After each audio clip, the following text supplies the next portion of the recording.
I've got a little surprise for you guys. Bye. All right, hey guys, guess where I am? More on that in a second. I've got a surprise for you guys today. I've been thinking a lot recently about perfection and trying to do everything perfect, and reflecting a lot on the idea that we are works in progress and not really having to be perfect right from the get-go. Knowing that we're gonna have to take a journey of getting to where we wanna be.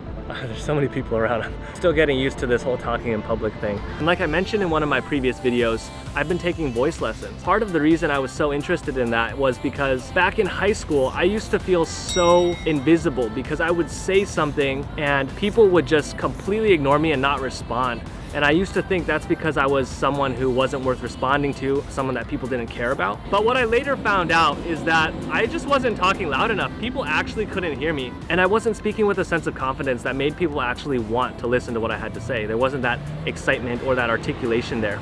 So when the opportunity came to take voice lessons, I just straight up jumped at the opportunity because it was such a cool skill to have in my tool belt. And so fast forward, I'm now taking voice lessons with the very lovely man called Roger Love.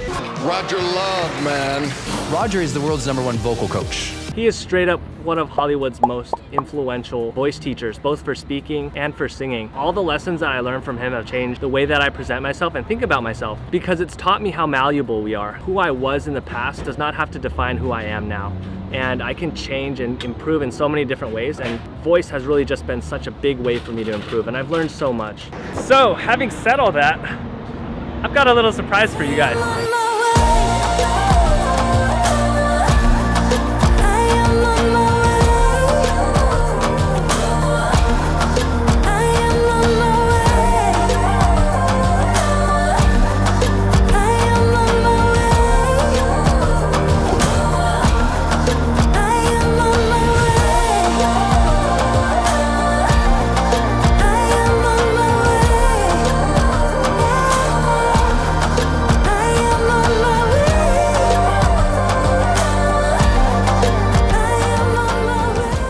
It's so hot today. I've got somebody that I want to introduce you guys to. Look who it is. It's Roger Love! Hi, we're gonna do a lesson right now, and there's gonna be all kinds of funny sounds coming out of his mouth. It's gonna be exciting. So the reason that I wanted to share this awesome dude with you guys today is because, like I mentioned before, I felt super invisible in high school because I didn't have the ability to project who I was into the world through my voice. And because of that, I felt like a lot of people were not seeing me. And when you don't feel seen, you don't feel appreciated, you don't feel like you matter. And so after working with Roger for a while, it's really been a complete 180 for me, where I feel like I now have the tools to project and I have a better response from people. And I wanted to give you guys a surprise and a little treat to hear from Roger himself. Awesome, thank you. So I am a voice coach, but I'm somebody who believes that there's no difference between singing and speaking. And I spent my early part of my life teaching singers. And now what I've realized is that the world is so preoccupied with words, thinking that if you had the right words, that someone would like you, someone would believe you. But science now proves that the words you say hardly matter at all. What it really comes down to is the sound of your voice.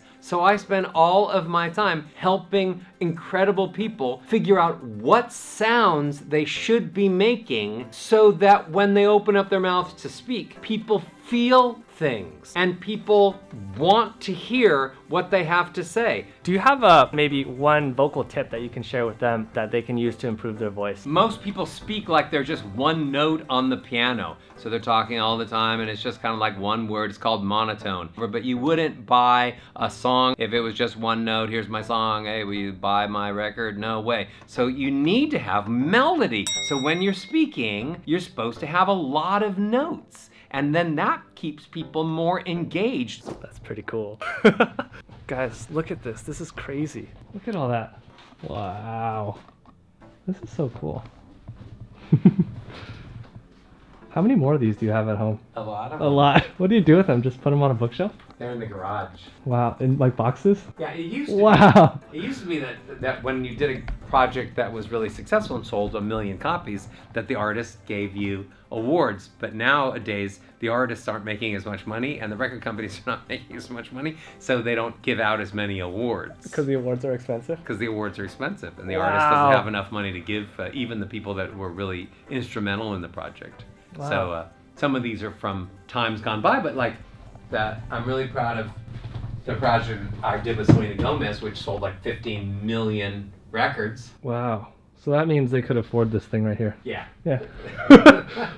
That's so cool. Can you actually play these records? No, none of the records in awards plaques are actually the records. But you probably have the original on your computer. That's so cool. Cool. Was there anything else you wanted to share? I think there's no difference between singing and speaking, and that we were all born singing, that when babies came out of the womb, they were like, "Wah!" And they held these really long musical phrases, and they knew how to do great breathing so they could hold all those phrases. And then they watched other people get less musical and less musical and less musical. And now I need to put the music back into the speaking voice so that every time people speak, it's like they're singing to each other and they really feel things and it sounds great. Yeah.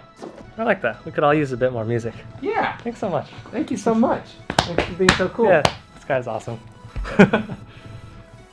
Roger was just telling me something really interesting. So science has proven that when I speak to you, the sound leaves my body and it vibrates your body and it goes into your ears to the first part of the brain that's called the amygdala. And the amygdala has one job. It filters out everything that isn't emotional. And if it thinks that something's emotional, it'll send it on to the prefrontal cortex, which is the main part of the brain. So they used to think that you could talk logically to someone and they would feel things. But now they realize that you have to get past the amygdala, which only lets in emotional stuff. Whoa. So the only way you can actually move someone is to speak emotionally to them, which is the sounds of your voice, not the words.